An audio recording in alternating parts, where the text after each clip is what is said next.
time for a color change.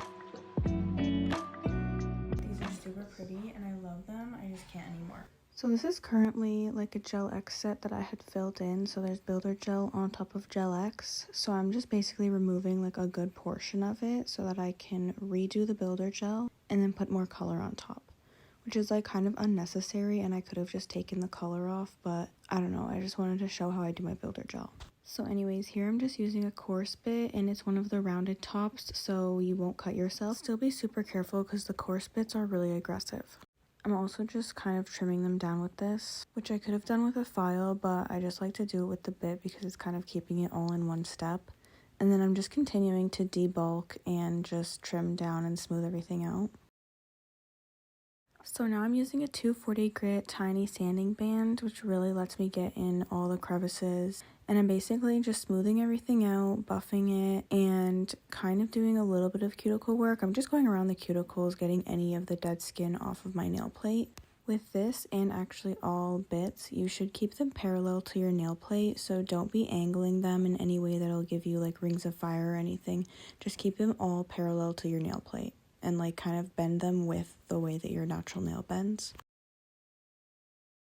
Now I'm just using this little ball bit, and this doesn't go on my nail, this is just going around on my skin.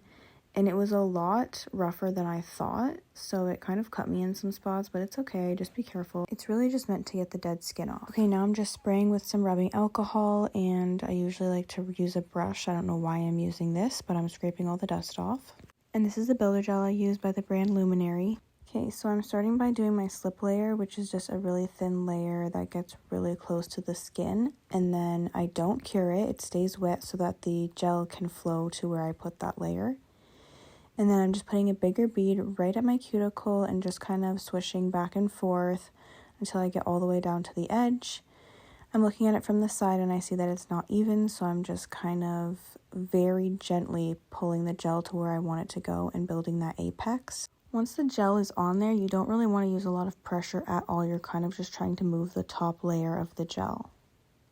Once I'm happy, I flip it upside down for 5 to 10 seconds just to build the apex naturally, and then once I'm liking it, I flash cure it, and then I move on to the next nail. So I'm doing the exact same thing. This is a slip layer. I really take my time with this because if you miss the edges, then you're not going to have any Builder Gel there, because this thicker bead layer is not going to go anywhere that your slip layer wasn't. So that slip layer is really important. And also that way you can focus more product on the center to build the apex and not have it all like flowing everywhere and chunky on the sides. Once they're all on, I cure them in the big lamp for 60 seconds and then I filed and shaped them a little. Now I'm just scraping with some rubbing alcohol, but I'm going to show you how I paint perfectly. You don't want too much nail polish on your brush, so I kind of swirl the brush up and then I swipe away one side. Then I get really close to the cuticle, kind of starting more down and then pushing up. Do one swipe in the center and then one swipe on each side, and I'm going really slow because if you get red on your skin, it's really hard to get off and clean.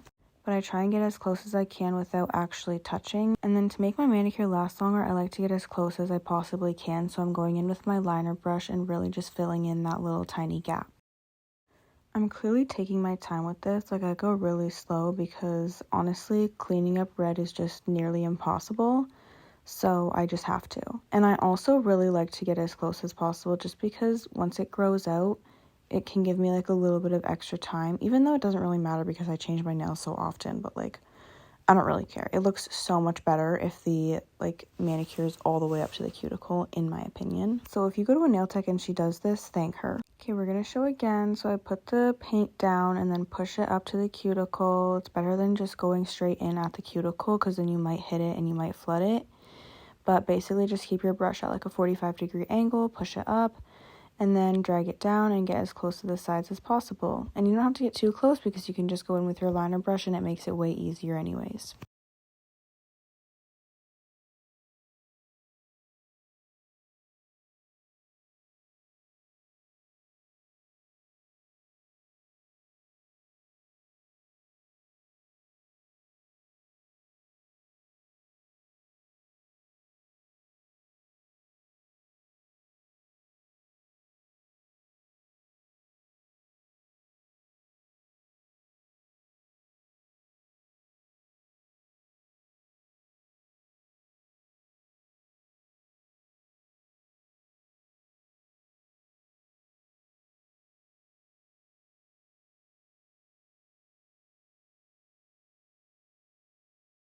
And then I'm doing a second coat here, and I did end up doing 3 coats just because I wanted it a bit richer.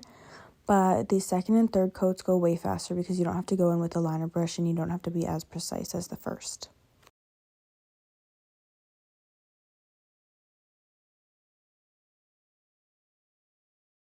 And then we're doing a top coat. I do this the same way by pushing the product up to the cuticle and then dragging it back down.